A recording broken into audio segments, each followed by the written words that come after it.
Johan, merci de me permettre d'avoir accès à la commanderie aujourd'hui. Je te remercie aussi d'être venu jusqu'à nous en Bretagne pour le stage élite à Névé.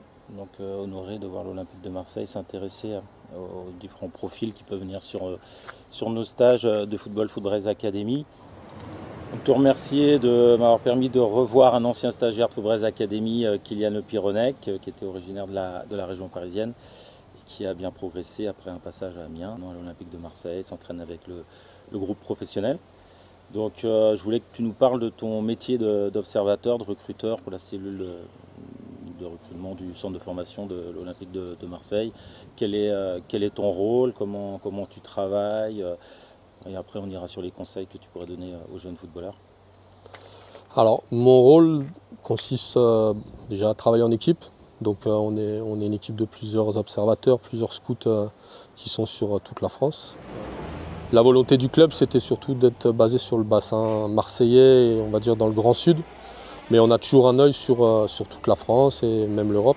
L'objectif, c'est surtout d'observer les meilleurs potentiels et d'aller les voir à nombreuses reprises, que ce soit sur des entraînements, que ce soit sur ces matchs, sur des tournois, des compétitions s'organiser, sur plusieurs mois, plusieurs saisons même, et faire un suivi sur les meilleurs potentiels qu'on peut observer.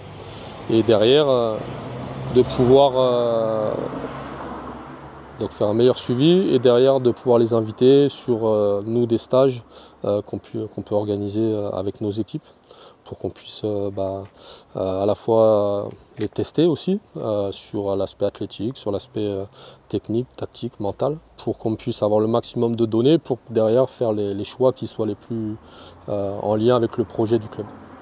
Donc tu es aussi issu de la région parisienne, tu as été responsable technique du club d'Ivry sur Seine. Voilà, donc Marseille recrute aussi à Paris, voilà, puisque Kylian vient de la région Exactement. parisienne.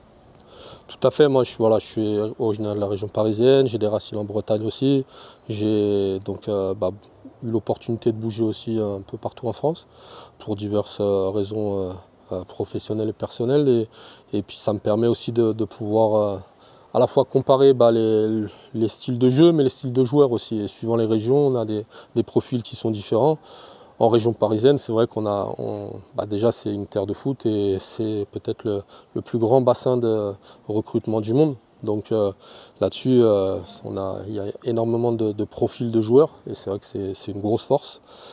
Et derrière, c'est d'aller voir sur la région parisienne, mais aussi en Bretagne, aussi comme ça s'est passé sur le stage élite, d'aller observer les joueurs en fonction à la fois de nos besoins par rapport aux générations, mais surtout par rapport au profil et au poste avec les qualités fortes qu'on recherche et qui puissent s'intégrer au projet de formation, au projet du club pour pouvoir faire un parcours le plus long et bon possible. Il y a le potentiel, mais qu'est-ce que vous observez en plus du potentiel pour vous décider Alors, de notre côté, nous, le point principal, déjà, c'est de voir l'attitude, le comportement, l'environnement du joueur. On souhaite voir que le gamin soit épanoui, qu'il soit accompagné par une famille, par des éducateurs, qui soient vraiment en lien avec son projet. Parce que ça doit être le projet de l'enfant, le projet du joueur, et pas le projet d'une personne autre. Donc ça, c'est les premiers points, voir l'attitude aussi dans la vie de groupe, l'attitude sur le terrain, donc par rapport aux consignes qui sont données par l'éducateur, par rapport aux frustrations qu'il peut y avoir en match, dans la gestion des émotions, qu'elles soient positives ou pas. Et voilà, ce côté humain, il est très important. Et après, en parallèle, il y a le côté footballistique. On va dire qu'au niveau déjà technique, il faut déjà une base qui soit importante, mais la qualité de la première touche, la qualité des orientations, la qualité des enchaînements avec une forme d'intensité qui est importante. Idem sur le côté athlétique, et rechercher une qualité forte, donc sur de la vitesse, sur de la puissance, sur une capacité à répéter les efforts, aussi en lien forcément avec le poste et le profil du joueur. Et puis après, c'est aussi une question de réflexion, d'analyse sur l'aspect tactique, comment lire dans la lecture du jeu, sur l'analyse qu'il peut avoir sur la capacité de prendre les bonnes décisions rapidement, et donc le côté cognitif est très important. Et puis c'est aussi un ensemble qui mis bout à bout qui fait que on va vers l'objectif que le club nous fixe, d'avoir les top joueurs, les meilleurs joueurs pour jouer au plus haut niveau. Donc avant de prendre une décision, vous êtes à plusieurs observateurs à venir justement Tout à voir fait. le joueur. Donc je disais, on travaille en équipe, on a plusieurs observateurs sur les régions, etc.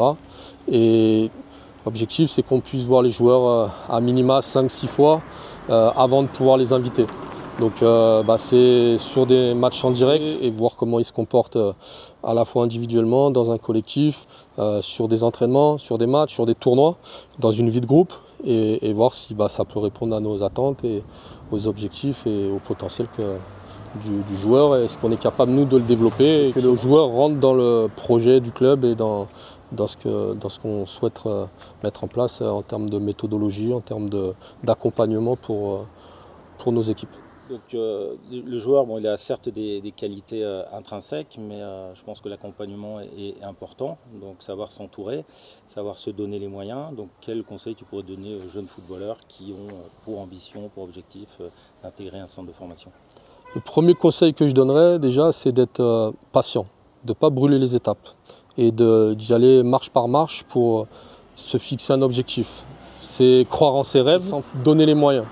Et les moyens, en fait, ils sont à la fois au sein des clubs, mais aussi sur des structures extérieures, que ce soit dans la famille, les conseils qu'on peut avoir dans la famille, mais surtout les conseils qu'on peut avoir d'un point de vue d'expert du football, d'expert de différentes activités, que ce soit pour les gardiens de but, que ce soit sur l'aspect mental, sur l'aspect physique, et surtout c'est écouter les conseils. Et l'accompagnement, il va être important dans l'individualisation du travail.